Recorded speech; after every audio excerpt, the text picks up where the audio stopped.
And so our next presenter is Richard Valdez with SWCA Environmental Consultants, and his presentation is Duration of Floodplain Inundation Necessary for Larval Rio Grande Silvery Minnow.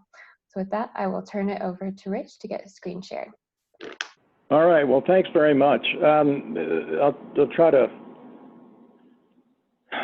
This presentation is about the duration of floodplain inundation necessary for larval Rio Grande Silvery Minnow. I want to thank Grace Haggerty and Steve Zipper.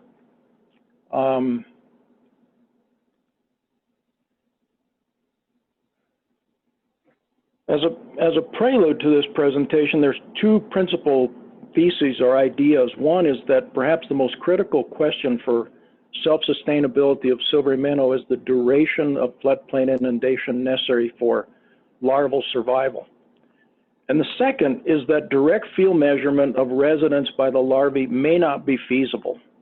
And the resolution of this requires lines of evidence using available field data and laboratory studies. So the problem is, as you can see in this photo on the right of this, the Corrales PDN Southwest site, is you've got a large area that's being inundated at these high flows, and you have the river going up and down. So you've got basically a flux of larvae across this interface here that's very difficult to determine if the fish are leaving the floodplain or what's going on. So that's a problem.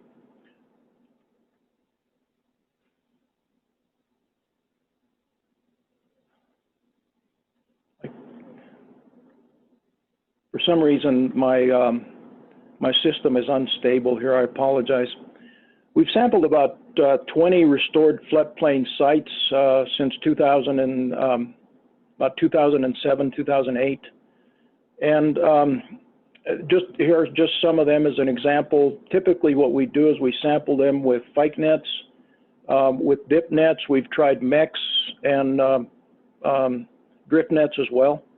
We've got a randomized block design that we use for sampling the larvae with dip nets, and that seems to work about the best.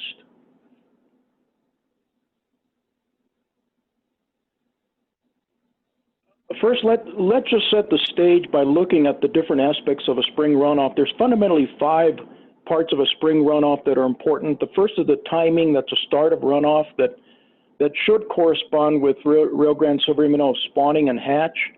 The second or third are the up ramp and the down ramp, which is the rate of increase and decrease of the flow. The increase is maybe not as critical as the down ramp that potentially can strand fish. Magnitude is certainly an important aspect that determines the level of flow, so that determines the areas that are inundated. And then finally is the duration. That's the length of time that floodplains are inundated at a given flow. We approach, sorry, this system for some reason is unstable here. We approach this question by looking at the ontogeny of the larval phase of the Rio Grande Silvery Minnow, or the larval stages, broken up into 3 phases basically. One is the proto-larvae, the second is the mesolarvae, and the third is the metalarvae. I've got 5 illustrations here from the work by Howard Brandenburg to show some of what we think is happening. When the fish are first hatched, they're altricial larvae, 4 to 5 millimeters long. They have no fins, and their movement is based on what's known as a C-start movement. As they transition into the mesolarvae after about 7 days or so, you see the flexing of the notochord, but the thing that you see most significantly is that you start seeing rays in the caudal fin. In the next stage, the mesolarvae post-flexion stage, you see full development of rays in all of the medial fins. So the dorsal, the caudal, and the anal rays all have fins, but the lateral fins don't. The pelvic and pectoral fins lack rays. So the fish is able to swim in a coordinated fashion. The muscular development is such that it can swim, and is able to move around, but it doesn't have the swimming ability as it does later on. And that starts at about 14 days. At around 22 days of age or so, the fish have a full complement of rays, both medial and lateral fin rays. And you can see there's a full and increased swimming performance at that time. Now, most of what I'm saying about swimming performance is based on a lot of studies in Australia and in other parts of the world on different phases of larval fish. There's significant increase in swimming ability at these meso and metalarval stages. We think it pretty much applies to the silvery minnow as well. And then by the time the fish are juveniles at about 40 days or so of age, they basically are very much like a small adult. We're unable to measure the numbers of fish going in and out of these floodplains, so we use instead the proportions of these different life, or these different phases of the larval stage to determine which fish may be staying in the floodplains and which may not. You can see this decreasing proportion. This is the proportions of fish as a percentage of the total at each of the sample periods for restored floodplain sites in 2017 at the top, and for main stem bank lines, simultaneous sampling approximately for also for 2017. The main thing to look at here is the decrease in the numbers or proportions of post-flexion mesolarvae and the in the restored floodplains, and the very, very few, as well as the metalarvae, and the very few juveniles that we found in the restored floodplains, whereas in the main stem bank lines, we saw increasing proportions of both of these, especially juveniles, which leads us to believe that based on their swimming ability, these fish are able to move around. They may be looking for additional feeding opportunities, or maybe to escape predators, or they may be starting to school up. But there's clearly more movement at that time, and they appear to be at least capable of leaving the floodplains at that 14 to 22-day period. So we conclude that a single Rio Grande silvery minnow larva needs a minimum of about 14 to 22 days of floodplain inundation. And our lines of evidence for that is that the proportion of larval phases in the floodplains, you can see that transition. These findings are also consistent with outdoor aquaculture facility studies at Los Lunas by Douglas Tave and Allison Hudson. And then, like I said, there's a considerable amount of literature on swimming performance studies for these different phases of larvae.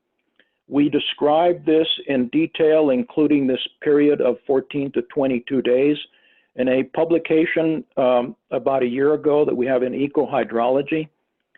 We have a companion paper coming out to that.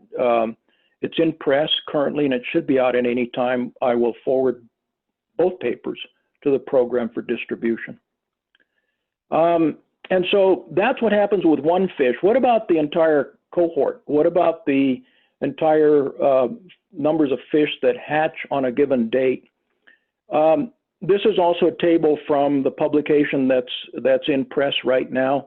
The bottom line of this, and I just wanted to show you the pattern of these different spawning dates, and this is the hatch date for 2019. So this is 2016, 17, 19. You'll notice that there's asynchronous spawning, and the spawning is distributed in approximately a normal distribution, except for years like 2017, where maybe there was higher flows and some spawning early. But we saw that again in 2019. Basically, we estimate that for these 3 years at least, spawning spanned about 40 to 50 days. Now, if we take that inundation period and match it up with the timing of the hatching, this is the hatching of the fish for 2016, what you see is that at flows of about 1,500 and higher, only about 30% of the fish that were hatched in 2016 were present during floodplain inundation. if you cast that shadow out for about 14 to 22 days, you can see the amount of time that's involved. Now, certainly some of the fish that hatched before the inundation probably were hanging out around quiet shorelines and probably were able to get into floodplains and maybe made it too.